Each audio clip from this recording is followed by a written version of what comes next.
Wow! Ito ang potensyal na makabagong anyo ng BRP Raja Sulaiman PS-20 na may ganap na sistemang armas.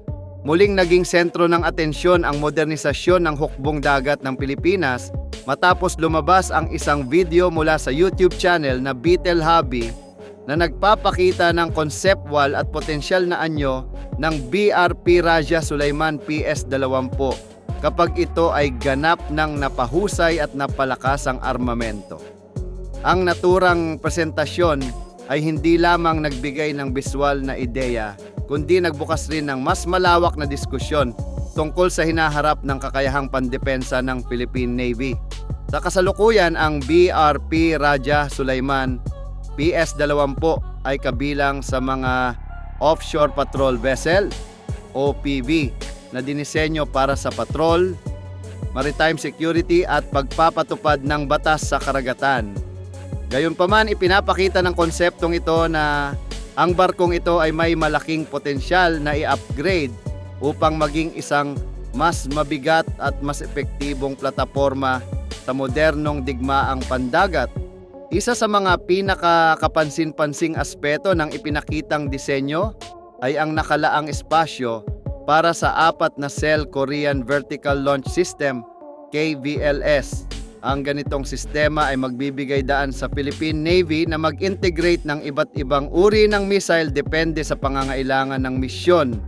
Sa hinaharap, maaari nitong palakasin ang kakayahan ng barko hindi lamang sa depensa, kundi pati sa pagpigil at paghadlang sa mga banta mula sa himpapawid at ibabaw ng dagat.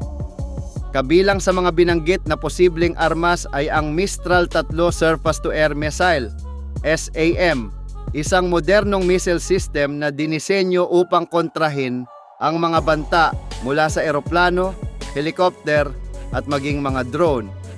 Ang pagkakaroon ng ganitong kakayahan ay isang malaking hakbang pasulong lalo na sa konteksto ng lumalawak na paggamit ng unmanned systems sa modernong labanan. Bukod dito, binanggit rin ang posibilidad ng pag-integrate ng Sea-Star anti-ship missile na magbibigay sa BRP Raja Sulaiman PS-20 ng kakayahang magsagawa ng mas seryosong surface warfare operation. Kung maisa sa katuparan ito, ang barko ay hindi na lamang magsisilbing patrol vessel, kundi isang platapormang may kakayahang magbigay ng tunay na deterrence laban sa mga potensyal na banta sa karagatan.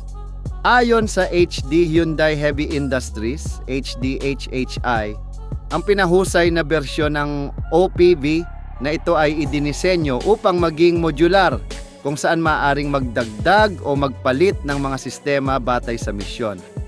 Kabilang dito ang kakayahang sumuporta sa anti-air warfare, pati na rin sa electronic warfare, EW, sa pamamagitan ng mga espesyal na mission payload modules.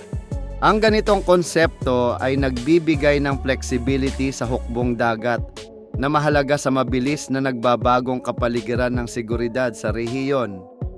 Sa mas malawak na pananaw, ipinapakita ng konseptong ito ang direksyon na maaring tahakin ng Philippine Navy Modernization Program, isang direksyong hindi lamang nakatuon sa dami ng mga barko, kundi sa kalidad ng kanilang sensors, armas at electronic systems.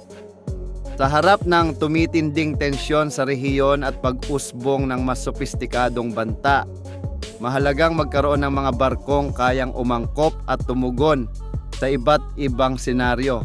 Maraming tagamasid ang naniniwalang dapat seryosong ikonsidera ng angkatan laut ng Pilipinas ang ganitong antas ng modernisasyon.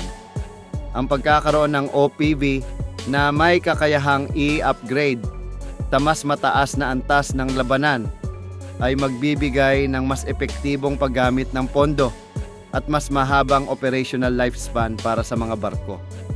Sa huli, ang ipinakitang konsepto ng BRP Raja Sulaiman PS-20 na ganap na armado ay hindi pa man isang opisyal na kumpirmadong configuration.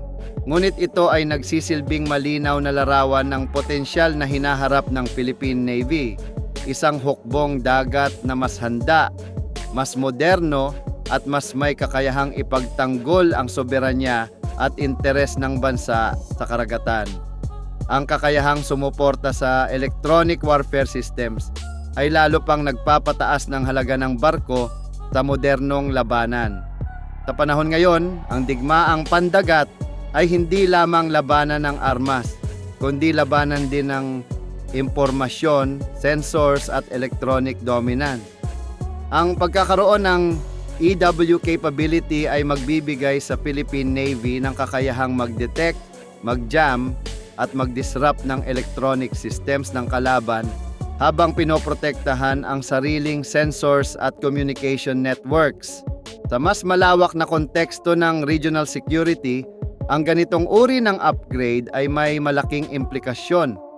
Ang rehiyon ay patuloy na nakararanas ng pagtaas ng tensyon, lalo na sa usapin ng maritime security at territorial disputes. Sa ganitong sitwasyon, mahalaga para sa hukbong dagat ng Pilipinas na hindi lamang umasa sa presensya ng mga barko, kundi sa kakayahan ng mga ito na makipagsabayan sa modernong banta.